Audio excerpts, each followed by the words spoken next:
And we are live. Welcome to a new episode of Justin and Donald Save America. As always, I'm Donald. Got Justin right above me. We're going to be talking about this new executive order from President Joe Biden ordering a study into a digital currency, a new digital currency for the United States. So we're going to be talking about that and some of our theories that surround it. I'll elaborate more, but before I do, I just want to put that call out there for all of you people that are listening to this, that are watching this, to help us out. You could just do some simple things, very easy, cost you absolutely nothing. Just hit the like button on this video, share this content, subscribe if you're not a subscriber yet. Even leaving a comment is something that you can do that helps break through these big tech algorithms that prevent more people from seeing our type of content. So Justin. Hold on, wait a second. I want to go one step further. Uh-oh. If you are not subscribed to this channel, either on YouTube or on one of the variety of places that you can get this podcast, because it's everywhere. It's on Apple, it's on Apple, it's on Apple Podcasts, Spotify, all those things. If you don't subscribe to us somewhere, you're dead to me. You're dead. You're dead to me, and you're basically a communist that loves socialism. And you're basically a supporter of the Great Reset too. And you basically love digital currency and want Joe Biden to run your life. And you're probably on Klaus Schwab's Christmas mailing list. I think we need to. Yeah, exactly. I think we need to start shaming people. If we're over here trying to save America and you're not helping, then what does that make you? Mathematics tells us it makes you anti-American. That's right. That's what it makes you. So That's right. I don't make up mathematics. That's the rules. It's not up to me. So this is going to be a kind of an interesting episode. I'm just going to warn everybody right off the bat, and even our detractors, even those that are big Klaus Schwab supporters, that there's going to be a lot of facts in this. We're going to go over some absolute truth here, but then I think we're going to really descend into theory territory. Speculation and theory territory, which is where I personally thrive. So I'm looking forward to it. But, when we're tossing certain theories around in the second half of this video, I don't want people to start trying to label this as some misinformation, because I'm warning you right up front, pure speculation for a lot of this stuff. So, all you social media fact checkers, just take a seat on this one. All right. This isn't about facts. Okay. Yeah. We are engaging in, we don't know what exactly is going on here. We do know some facts, but we don't know all the facts. We're okay with that. We're trying to figure out what's going to happen. Exactly. It's so, no unnecessary labels or things like that, please. Yeah. Since when did theories become some type of evil thing? People can't theorize about stuff. What's going on here? Only when it doesn't fit with a certain agenda. I guess otherwise, you can theorize away. When we originally started, this is just a peek behind the curtains. When we originally started looking into the Great Reset, we had nothing but theories. And then we found out some of those theories weren't the case, and some of those theories were exactly the case. And we pursued those things, and we found facts and all of that stuff. So a lot of a theory is just the equivalent of a hypothesis, right? Yeah. So we're going to develop hypotheses and see which ones pan out and which ones don't. I think the word that you're looking for to describe the process is called learning. It's called learning. Yeah. It's called learning new information. Right. This is how it happens when we don't already know something to be 100% true. We got to figure it out. We got to wrestle with it. We learn it. That's how it. Apparently some people don't like it when you learn things, I guess. I don't know. And earlier in the day, we were talking about this executive order from Joe Biden that he signed in, whatever, that was, Justin will explain it, but we ended up talking about this earlier in the day, and we started theorizing about why are they pursuing this? Why is this so important? And we stopped in the middle of that conversation. We're like, you know what? We should just do a Justin and Donald Save America on this. We'll just save the rest of our talk for this episode. So that's the context of this. So why don't you set it up, Justin? What is this executive order? And basically, why did it sound an alarm for you and me? Okay, so earlier in March of 2022, this year, the Biden administration released an executive order that had mostly to do with cryptocurrencies and digital assets. Okay. That's what the focus of it was leading up to the executive order, and largely after the executive order has come out. That's where most of the media coverage, not all of it, but that's where most of the media coverage has been focused. It's been on the parts dealing with cryptocurrencies. So there's a really big, passionate cryptocurrency movement out there, people who love Bitcoin and Ethereum and, Dogecoin and whatever, right? We got to talk about Dogecoin, Shiba Inu, all the great coins. Okay? I'm the biggest holder of Trump coin, by the way. So. No, you're not. I know for a fact you're not, actually. So anyway, that was the main focus. It was about regulating cryptocurrencies. At least that's how people thought it was going to turn out. And that's understandable. That's a big issue. That's really important. Lots of people have talked about that already.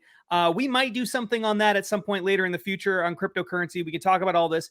But for the purposes of this, we're going to avoid that conversation. All you need to know is that the executive order essentially says that the Biden administration wants federal agencies to start figuring out how they're going to regulate certain aspects of the cryptocurrency market. So your Bitcoins and all that stuff, right? Okay. So moving on from that, in the other big part of this that is not getting as much attention, but I think is just as important, perhaps actually more important. I think it's much more important. And I don't think it's a coincidence that these two things were lumped in together, by the way, which will make more sense later, is that the Biden administration is directing various departments in the federal government and the Federal Reserve, the central bank for the United States, to produce a report about the development of a central bank digital currency, a digital dollar, okay? A CBDC is how you'll often see it, central bank digital currency. Now, what is a central bank digital currency? This is a new currency. It's a totally new currency. It is not cash, although you'll be able to exchange your cash for this central bank digital currency, we think.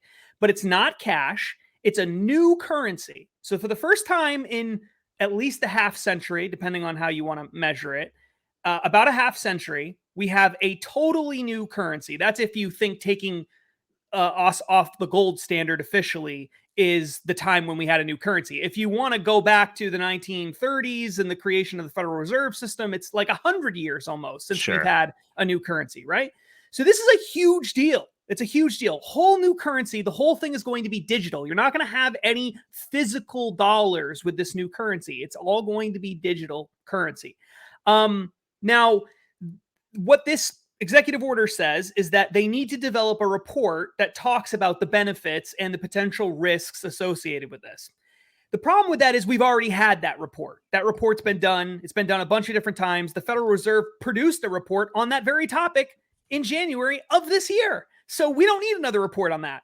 The next thing it does, which really gives away that this isn't really about a report and studying and thinking hard about whether we should do this or not, is that it directs the Attorney General to work with the Treasury Department and the chairman of the Fed, I think I'm getting those three right, to produce a report that says whether we need legislation to enact a CBDC, a new currency, within 6 months.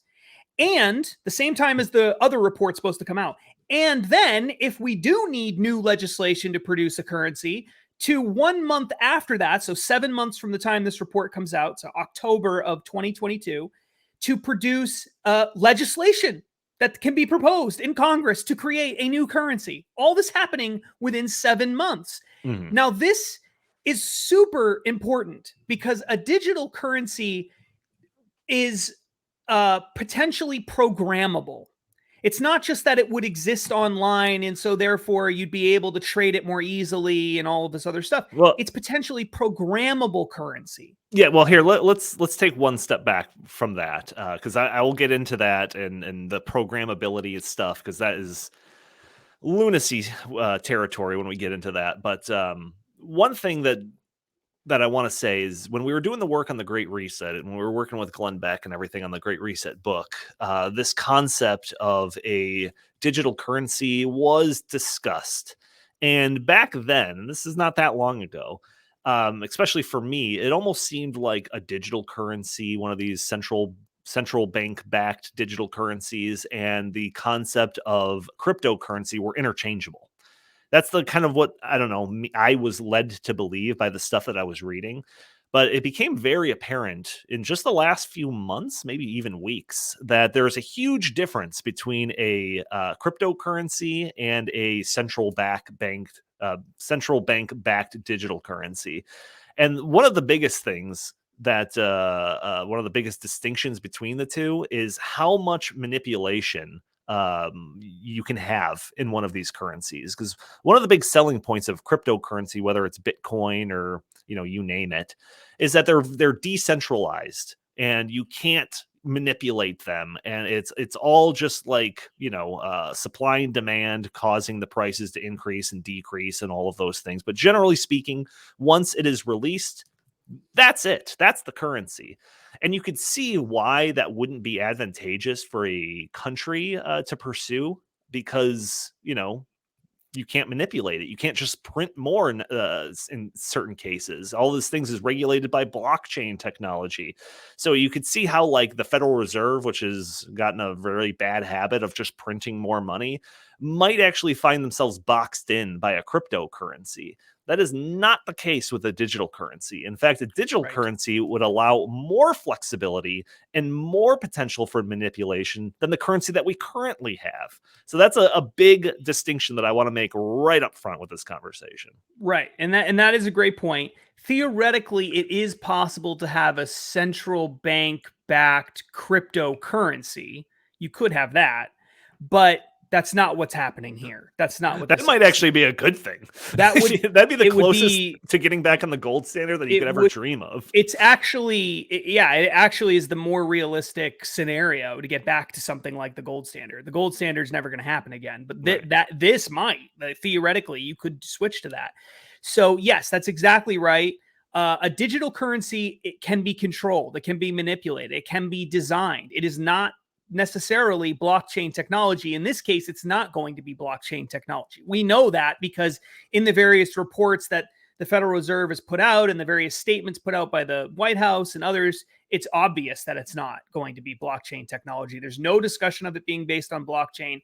And the things that they want to do with it, some of the benefits of doing this, in their opinion, can only happen with something that is not on blockchain technology. So, for example, one of the reasons, because you might be asking, well, why do we even need this? Why do we even need this? Well, they would argue the reason why we need to have this is a couple of reasons.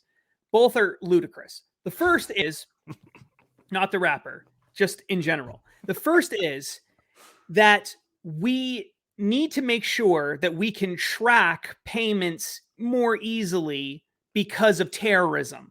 Okay? So we've got this huge terrorism problem. We've got this huge organized crime problem. I'm not saying those aren't problems. Obviously, they are problems that exist in the world. But the vast majority of people, and so having a digital currency allows them to track those things because they can tell information about every single digital dollar being spent. They can see where it's been spent. They can see by whom. They can see for what purpose. They can track it. They can actually trace your money, all of your money. And because there's no print version of it, there's no escaping that. If they have a digital currency, then they can track it and trace it and block it from doing things and stop terrorists from the last second from giving money to other terrorists for terrorist activities. Now, the thing is, most people aren't terrorists and most people aren't in organized crime. So do we need to throw out the entire currency to have this? No. How do I know that? Because we haven't done that, despite the fact that we've had terrorists for a long time, right? And organized crime for a long time. We've never done this. Right. So, and again, so why do we even need it for that reason? I think it's ridiculous, but that's one of the reasons that they say. The other thing they say is that there's three, I guess. The other thing they say is it's good for cross-border payments. It makes cross-border payments faster. It's going to make all of our payments, not just cross-border, but also inside the United States. All of our payments are going to be faster because it's all going to be done digitally. See, so you don't actually have to have banks trading money and all of this. Now, theoretically, not theoretically, it would be faster. But who is looking at the current financial system and saying, payments are too slow?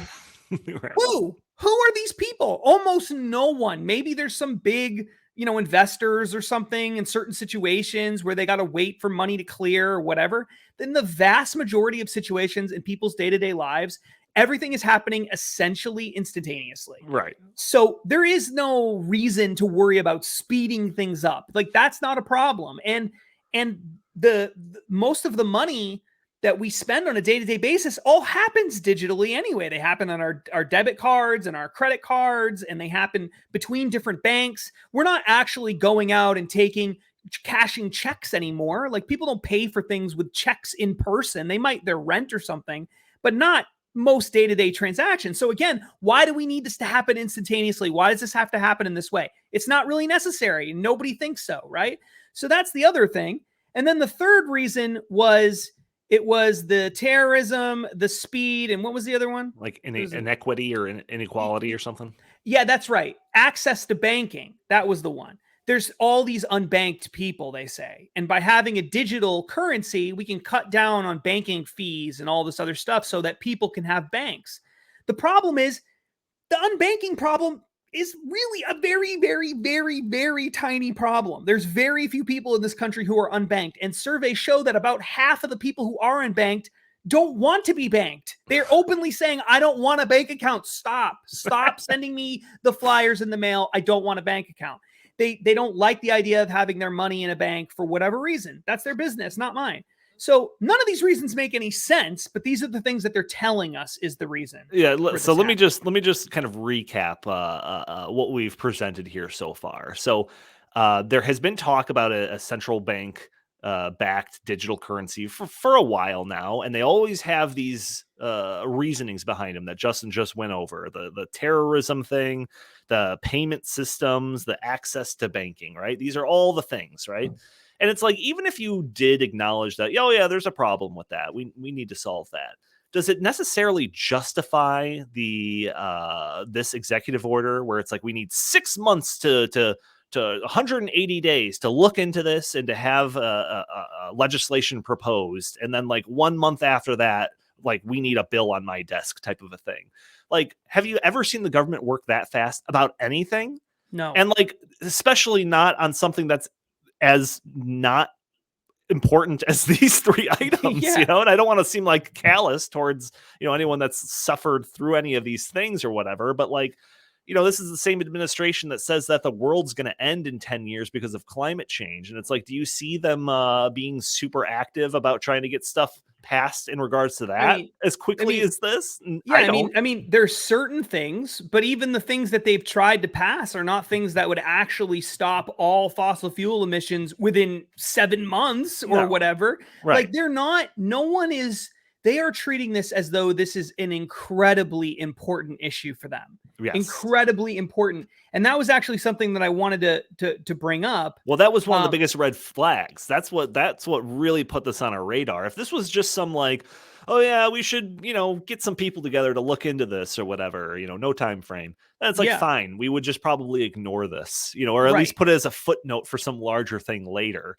But this, because it had that, we're like, maybe we should look into this. Yes, exactly. In fact, on numerous occasions, they've said things like, for example, this came from a press sort of Q&A background thing that happened between the White House and reporters. Everybody involved is unnamed in the transcript, believe it or not. But the senior administration official, that's how this person is being called in the press transcript, said that the first thing to note from the executive order is we're placing the highest urgency on the effort to assess the potential benefits and the risks of a digital dollar on payment systems, on financial stability, on national security, on the implications for human rights, and on financial inclusion. The highest urgency. Yeah. Do they know that we're on the verge of World War III right now? Yeah. Maybe that should be the highest urgency. Right. It's like you've got climate change is going to murder us all, and then you have a handful of people can't have access to a checking account. Yeah. Like, are those on the same ballpark? This is the highest urgency. The highest urgency. Yeah, right. So, like, think about that. That is a really strange thing to say. The other thing that stood out beyond just that this is a bizarre, why are we rushing this thing? I mean, I don't understand that still, is there's all this language in the various press reports, in the fact sheet, which you have on, you've got pulled up right here. If you're watching us on YouTube or Rumble or something, you'll be able to see the from whitehouse.gov. You can find this. It's a fact sheet on the executive order on digital assets. And at one point in the fact sheet, it starts talking about some of the things that are some of the reasons they're doing this and some of the benefits of it and everything else. And they say things like, they use the word placing urgency on research and development of a potential USDC. It should be deemed, we should study whether this is in the national interest, whether this is something we have to do right away. It calls for a whole bunch of reports and government agencies, a laundry list of agencies that have tasks that they have to do assigned to this. Again, all of which have to be done within the next 6 to 7 months. And in the fact sheet itself, it uses words like financial inclusion, and it talks about how they're working with stakeholders. Stakeholders like, let me pull up the transcript because he actually mentioned some of the stakeholders that they're working with. But it's people who, what do they have to do with any of this stuff? It says here, this is again from that senior administration official. So this isn't the fact sheet. This is the Q&A session. It says here that the executive order also places the highest urgency on research and potential development of a U.S. central bank digital currency. Will continue to partner with all stakeholders in the design and development of this, including industry, labor, meaning unions, consumer and environmental groups, international allies, and partners. Now, that's bizarre. Why are we talking about inclusion? Why are we talking about equity, which is another word they use elsewhere? Why are we talking about environmental groups? Why are we having unions? Why are all these people involved in the design of a currency? Shouldn't this be a really straightforward thing? Like, we've had currency for thousands of years. It's not that hard to do. I don't really understand why we need to be consulting environmental groups and labor unions when we're designing our currency, unless you're trying to design the currency, you're trying to program it, because it's digital, so you can program it to do certain things in particular situations and to restrict perhaps certain behaviors and to encourage other behaviors and to do all of this really creepy stuff that I think this digital currency is going to be designed to do. Right. Now, I don't know how else you can interpret all of the language that we just talked about, inclusiveness and equity and having environmental groups and labor. I can't come up with another explanation for why you would do that, because it should just be economists and currency experts. Why would we be doing it any other way? And tech people. But for some reason, we're talking to all these other people too. And I think that's because they're planning on designing it and programming it to be a certain way. Yeah, so we're straying into our speculation and theories. I'm not going to say conspiracy theories, our theory section, but I do want to get to one other item, and this is something that I found and sent to you a little bit ago. But this gets into the concept of the programmability of currency. So this is a Telegraph article from June of last year. And, this is something that's been kicking around in different central banks in different countries across the world. I think China was like the kind of the first one to kick this concept off, and a lot of other central banks are kind of following suit, or at least testing the waters, just like this executive order is suggesting that we do. But anyways, this article is titled, Bank of England tells ministers to intervene on digital currency programming. So it says the Bank of England has called ministers to decide whether a central bank digital currency should be programmable, ultimately giving the issuer control over how it is spent by the recipient. Tom Mutton, the director of the Bank of England, said during a conference on Monday that programming could be... Wait a minute. His name is Tom Mutton? Yeah, Tom Mutton. Okay. That's the most English name I've ever heard in my life. All right. Tom Mutton. Tommy. All right. What does he got to say? Tom Chops Mutton said during a conference on Monday that programming could become a key feature of any future central bank digital currency, in which the money would be programmed to be released only when something happened. So this is also a concept called like smart contracts that you'll see in some cryptocurrencies or whatever. He said, you could introduce programmability. What happens if one of the participants in a transaction puts a restriction on future use of money? Quote, there could be some socially beneficial outcomes from that, preventing activity which is seen to be socially harmful in some ways, but at the same time, it could be a restriction on people's freedom. So there's a couple of other quotes in here that I'll find when Justin starts talking, but this just introduces the concept of restricting how a currency can be used, especially if it's seen as being, what was it, socially, socially harmful in some way. Socially harmful or beneficial, right? Yeah, so you could theoretically restrict a currency from being spent on something that could be seen as socially harmful. This is a thing that, like, I don't think that there's any cryptocurrencies that have anything like this built into it. This is like purely a monster created within this central bank backed digital currency concept. Right. Now this is something that comes from England, right? So this isn't applying to what we're talking about with the central bank digital currency, but the reason why we're bringing it up is because this concept of programmability is something that the central banks in a bunch of different places, England, the United States, and elsewhere, they've been talking about this for a while and coming up with ideas and sharing ideas and going to conferences and talking about how they want to structure this if they're going to do it. We already know that there are central bank digital currencies already out there that have programmability attached to it that are tightly controlled. China is the biggest one. China has a digital yuan. They've got they're working. They've been working on that for a long time. They've been developing that, and that is going to be programmable. They're going to use it to help control society. And so the same thing is being discussed here in this article, where they're talking about the possibility of this happening in England. And we think that the Biden administration is going to do the same kind of stuff here, based on all, or at least they have the potential to do it. They have right. We don't have the actual bill yet, so we don't know what restrictions will. The bill is not going to say, "Oh, we're going to restrict freedom." Like, it's not going to say that. What it's going to do is it's going to give the Fed or some agency the ability to control the programmability of it, or to draft the rules for it, or whatever. And we think that's going to happen based on all the things that we told you about before and other stuff that we'll get to a little bit later.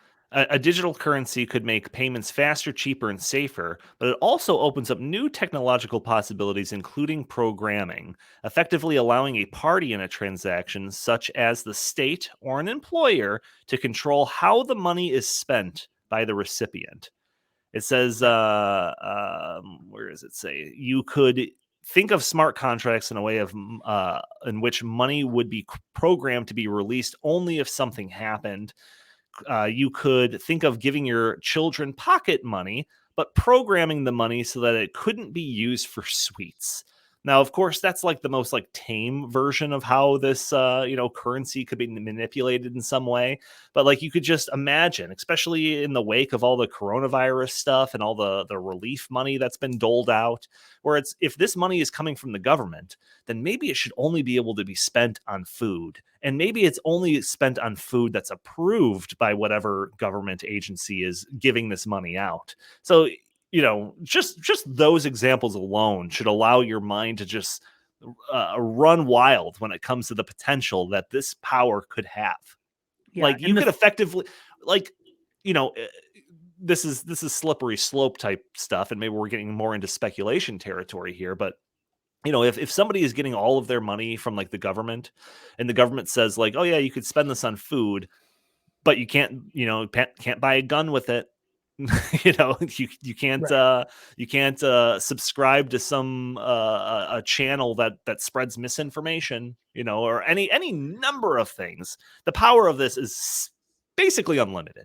It's basically unlimited because, see, right now they don't really have control over that, because there's always the possibility that a person goes to the bank, gets cash out of the bank, and then just pays in cash. And there's really no good way of tracing what that money is being spent on, because they know that they don't really go out of their way to figure out what people are spending their money on, even though banks actually know. They have that information when you use your debit card or your credit card. They know what you're spending your money on. But they don't report that to the government unless you're on the terrorist watch list or there's a subpoena or something like that. Wait, here's another example. This thing just happened in Canada with the whole freedom convoy. If Yep. people donated money towards some GoFundMe that was trying to sponsor this thing or whatever, they had their like accounts shut down. So Yeah. it's like, if you think that they wouldn't do something like, they're already doing it. This just Yeah. gives them ultimate control and Yeah. ability to do it at like a granular level. Right. And it just makes perfect sense, as you said, right? Like, I mean, the left especially has always wanted to control, people's behavior. They do it in a variety of different ways. And you brought up the sweets example, right? Mhm. Well, why do they make sugar taxes? Right. Why do they put taxes on soda and stuff like that? Why have they done things like that in the past in various places? Why do they have a plastic bag bans and plastic bag taxes? For the And greater good, so that you don't get sure, unhealthy, sure, Justin. right, sure. So wouldn't it be better though if they could just, instead of having to put a tax on sugary drinks so that you don't buy it, they just say you can't buy it? Right. With central bank digital currency, we're not going to let you buy it, or you can buy it, but it will cost you, if you're paying with central bank digital currency, which eventually we think will be the only currency available, by the way. At first, it's not going to start that way, but I think eventually it will move into that's the only thing available someday. Well, then it's going to cost you 20 cents more to, buy a soda as opposed to getting a healthier option. Right. And they can do it on a product by product level, down to that Programmed level. in surcharge based on your probably straining the government supplied healthcare system more than your neighbor or something like that. They'll have Yeah. endless amounts of justification for this. Endless amounts of it. And I know that's somewhat speculative, but it's not really, because they do it for all these other things already. So all this is just a tool for them to do the things, like you said, that they've already been trying to do. It's just, this is the most powerful tool for them to control behavior that they've ever had, potentially. The other important thing to keep in mind about it is that a digital currency, because it isn't on blockchain, it is by definition, it is centralized. It's going to be, you could control it through some sort of central apparatus, Of the course. Fed or whatever. Of course. So what that means is they could change the rules as they go. So it's unlike Bitcoin, where once Bitcoin exists, it's got certain, things attached to it on how it can be mined and how much exists and everything else. And you can't really change it after the fact. You can create a different thing, but you can't change Bitcoin really. Well, in the same way that in the opposite way, with a central bank digital currency that's just digital, that is not on blockchain, they can change it whenever they want. So theoretically, they could wake up one day and say, like, because of COVID, the COVID happens. They could wake up one day and say, you know what, or right now, inflation is out of control, and gas prices are driving inflation partially. So we're only going to limit we're only going to allow people to spend X amount of money on gas. Or you can buy as much gas as you want, but we're only going to let you buy it at a certain price that we've decided that you can buy it at. Right. And it's like, they could do price controls for literally everything by just saying to the people spending the money, you can only pay XYZ amount for whatever product or service that they want. So, I mean, they can make that rule on a whim. In an emergency, they would have the ability to do this potentially, right?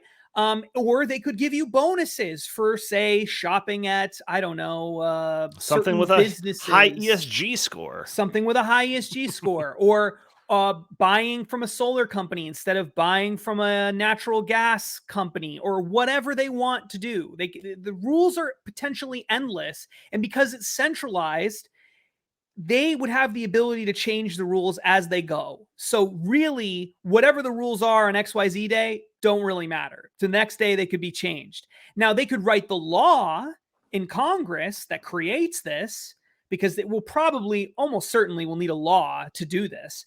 They could write the law so that there's all these safeguards and mechanisms for stopping it or whatever. But I don't think for a second that that's what they want to do, because Sure. how are they going to have all this equity and inclusion, and why are the environmental groups involved and all this other stuff, unless they're planning on making it programmable and having the ability to adapt with that. Now, theoretically, yeah, they could lock it in and make it so that, this is it. And it takes a whole new law to change all this. But even then, which I think is unlikely, then it takes a new law, but a new law could be passed. And then all of a sudden your dollars you can only do things in a different way, a certain way. They change the rules as they go is the point. Whereas with cash, they really can't change the rules. It is what they can create new currency. Right. They can destroy the value of your dollar in various ways, but the rules are the rules, and they are what they are, and they can't really control it. It's decentralized. And to some extent, it's decentralized in the same way that, in a different way, but blockchain also very decentralized. This is the opposite of all of that. It is trying to have more control because of all these wonderful benefits to it. Right. The currency that we currently have in our wallet is just a dead unit of value that could be traded for whatever you want. Whereas this has this built-in potential for them to program it on a whim. So it's two totally different things. That's why we talked about this being, they talk about this as, it's just a digital version of the dollar. No, this is a different currency. Right. So that's like one thing that you can't allow that one to pass when this is brought up in the mainstream when they're talking about this. Right. This isn't just some different version of whatever. No. This is an overhaul. This is a complete different currency. Without a doubt, it's a complete different currency. And and as you said, it's digital, it's centrally controlled, it can be changed at any time. The rules could vary, and who knows what sort of crisis could happen in the future that would justify changing the rules to make all of that stuff is what's making us very concerned. And it's especially troubling given everything that's happened with COVID, given the language they're already using, where they're saying openly, we're talking to all these advocacy groups and unions and all these other people to help us design it.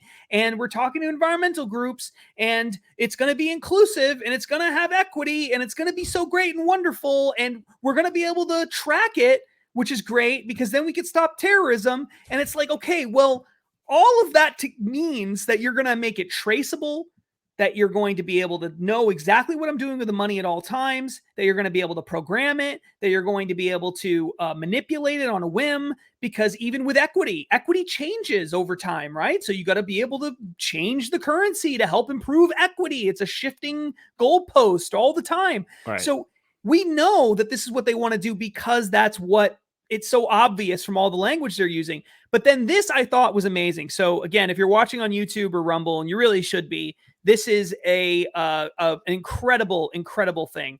There was this article that I stumbled upon. It's actually not it's really a summary of a Q&A session that happened between a Fed economist. Let me make sure I get his name right here. It's David Andelfato. I'm sorry if I got that wrong. Andelfato. Who is a senior vice president and economist at the St. Louis Fed's research division. Okay, so he works for the Fed. All right, he is labeled in this as the resident digital currency expert. He's having a Q&A with people in the public talking about the possibility of a central bank digital currency. Now, remember, this is a year ago. So this is roughly a year ago. So this is we don't have a proposal for this yet at this point in time, formally being put together by the Biden administration. All right. So this is just kind of all floating out there in the air, and it's not as concrete as it is right now. And they have a bunch of questions that were asked to him. So if you scroll down in the thing on the video here so we can see it, go all the way toward the bottom, go up a little bit more, the last video right at the top there. So the question was asked to him. So this is the last question that appears on this page, and it's amazing. The question was asked to him. What is it? Can you assure us that these digital currencies won't ever be used to tell us when, how, or where our money can be spent?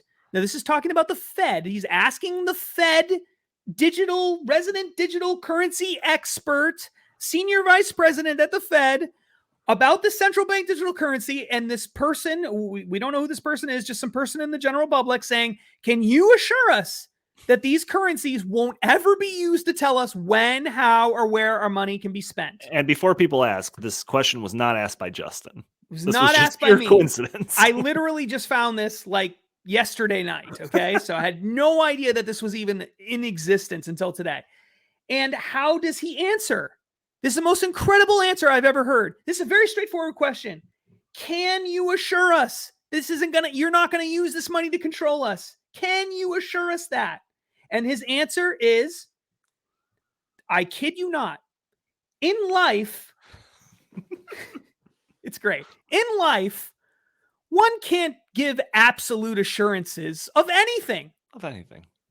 But if I understand the question correctly, I think the questioner is concerned about the potential of privacy that would be associated, say, with a government sort of digital currency. I love how he acts as though he doesn't know what the topic is in this Q&A about this. No, the questioner was very clear, he or she, very clear about what they want to know. Are you going to assure us that they won't be used to control the people and how they spend their money and what they can be spent on and when? Right. And he says, in life, one can't give absolute assurances. And then later on, he says, this is an ongoing debate. This is an ongoing debate we have all the time about how much privacy is desirable. Really? Are we always having this debate about whether or not we should have a central bank digital currency that is controllable by nameless, faceless people at the Fed? No. And then he goes, obviously, in the United States, we value personal privacy a lot. Yep, that's why we're asking the question. And we let our representatives in Congress know that. And by and large, it's respected along many dimensions. Okay. I don't think so. I just went to the airport the other day, and I'm pretty sure that they are not. That's not one of the dimensions, Justin. Personal. Oh, okay. I'm sorry. Not one of them. Well, what about when they made me wear the mask on the plane the entire time? Or how about the threats from the Biden administration to fire people who won't get vaccinated? Put not those dimensions, in their body. Justin. Not those dimensions. Okay. Sorry, I'm confused apparently.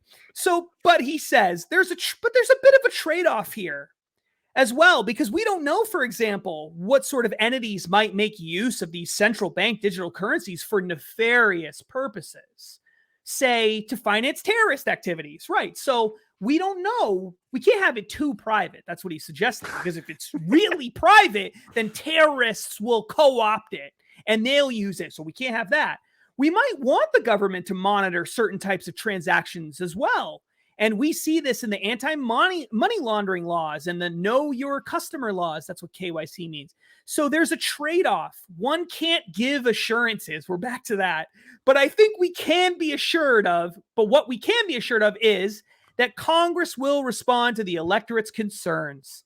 And this is kind of the best we can hope for. That's kind of the best that we can hope for. Oh, great. So wait, let's remind us all. The question was, can you assure us that these digital currencies won't ever be used to tell us when, how, or where our money can be spent?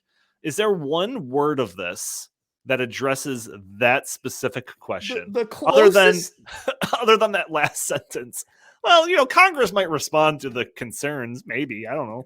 The closest he gets to actually directly answering the question is, in life, one can't give absolute assurances of anything. And what is a question? And what is control? What is absolute? Yeah. What is objective truth? Like, what the hell are we talking about here? I mean, this is insane. Yeah, but his avoidance of the question, and it's funny because he's like, if I'm understanding this correctly, it's like you're either not understanding it correctly or you're intentionally not understanding it correctly. But the fact that he completely avoids answering it should be another red flag to you. Because it would have been very easy for him to just been like, oh, no. We have no interest in controlling how you spend your money. You're a free person. You should be able to spend your money on whatever you want. Nope. Completely void of that answer. When you ask a person of power this direct of a question and they don't answer it directly, even close to directly, and they go out of their way to say, I can't really promise you anything anyway, that is an answer. That is a real answer that tells you something about what is it? See, what would be controversial? He's obviously trying to give an answer to avoid being controversial. That's clearly what he's trying to do. But if he just said, no, of course I can promise you, I assure you, the Fed will never use this to control you, and neither will the federal government. They'll never tell you when or how you can spend your money. That's never going to happen. We'll make sure of it. What would be controversial about that? Nothing. Right. Nothing. That is an uncontroversial answer. But instead, he goes out of his way to avoid saying that. And anything outside of that answer is controversial. Exactly. Which is the point. The fact that you won't say that answer is proof that you are at least, at the bare minimum, at least not sure whether that will happen. Right. And so that's at the bare minimum, you're not sure. And on the far end of the spectrum, if you want to get really, controversial, I guess, about it, he does know for sure that it's going to happen, and he doesn't want to get caught in a lie and say, oh, no, this is never going to happen. And then 5 years from now it happens, and then all of a sudden we're calling him up saying, what the heck? You promised us this wasn't going to happen. So clearly there's something going on here. It would have been amazing if can you assure us that these digital currencies won't ever be used to tell us when, how, or where our money can be spent? You'd be like, no, that's the whole point. What are you talking about? Right. I would have at least respected that answer. Of course. Can you imagine? I mean, and this is the thing. That question is not just he's not dodging that is an incredibly important question. This isn't trivial. What we're saying is, can you promise us that you're not going to take advantage of this technology to control whatever you want in my life? Are you going to promise that you're not going to try to control my life and potentially destroy my life if you don't like me, or reward people that you do like, or engage in any kind of weird, nefarious, big government activity? Can you just promise me you're not going to do that thing? And his answer is, what is a promise? I mean, that's essentially what he's saying. It's crazy. If the question was, can you assure me that you're not going to throw me and my family in a concentration camp? And his answer was, there's no assurances about anything nowadays. In life, who knows? It's like, if that was the answer, what would you be thinking? Right. You would say, oh my God, this guy's going to lock me up. That's what you'd be thinking. So this is the same thing. It's the same thing. Justin, we're 47 minutes into this. Do we want to stray into the world reserve currency aspect of this? Because that is also pure speculation. Should we save that for a future thing? We should probably save it. Okay. I will just kind of tease it out that, there has been a lot of concern as of late, something that we have addressed in previous works, of the idea of the US dollar losing its world reserve currency status and all of the terrible implications that would come along with, ramifications that would come along with, and how this could be a kind of a backdoor way of getting out of some of the obligations that we are contractually obligated to fulfill through the US dollar. But again, that's pure speculation realm, so maybe we'll save that for a future thing. It's also because we did talk about the timeline. So that one theory is, why is this happening so fast? That's the sort of one of the reasons why we started thinking about this question. Why is this happening so fast? And our two theories, and we will go into more detail on this in another video. Why is this happening so fast? Our two theories are, one, the world's financial system is just falling apart right now. China is out of control. And so is this a way of getting out of those obligations? Just like what you alluded to before. The other possibility is 7 months is the deadline. 7 months to create a legislative proposal for the White House. What is in 7 months from the time of this March, executive April, order? May, June, July, August, September, October. What happens early November? I don't know. That's true. That's true.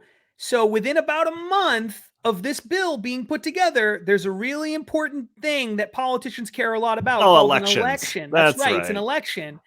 And if you were going to try, I'm just saying, if we're just going to throw hypotheticals out there, if you had this really nefarious plan to put together this programmable currency that controls all aspects of our lives and does all the things the left has always wanted to do but hasn't figured out a way to do it yet, and you had this great plan, but you were really afraid that you were going to lose all of your political power after this election, you might want to pass the bill before the next Congress takes over. So this timeline fits in really, really nice with that as well. Right. So I'm not sure if it's one or both or whatever. And there's a lot more we could get into with that. But it does, again, go back to what we said before. Highest urgency. Their words, not our words. This is their highest urgency to do this report and to put together this bill. Why? Yeah, sound off. So important. Sound off in the comments. Let us know what you think about this. Let us know other things that you've heard about this, because this is like we said at the beginning of it. We got plenty of theories, and now it's about trying to find out what's true and what's not, and dig down deeper and deeper into this, which surely we will be doing over the next several months. But yeah, sound off in the comments. Let us know what you think about this. Justin, any kind of last words or anything you want to get off your chest before we sign off for the episode? Nope. All right, fantastic. All right, thank you all for tuning into this episode of Justin and Donald Save America. Like I said at the beginning of this episode, you can really help get this message out there, get these videos out there in front of more people just by hitting the like button, sharing this video, being a subscriber, even leaving a comment, all things that break through those big tech algorithms that prevent content like this from being put in front of more people. If you want to see more content, you could always go to stoppingsocialism.com. You can find our different social medias, whether it's Stopping Socialism TV on Facebook. We also have an Instagram account. We have a Twitter account. We have pretty much everything if you look hard enough. Justin, where can the fine people find you? You can find me everywhere. Facebook, Twitter. I have an Instagram, believe it or not. I post mainly pictures of my dog. You can follow me there if you really want. I have Parler, Getter, all of the social media websites at Justin T. Haskins. Fantastic. All right. Thank you all for tuning in. We'll talk to you next time.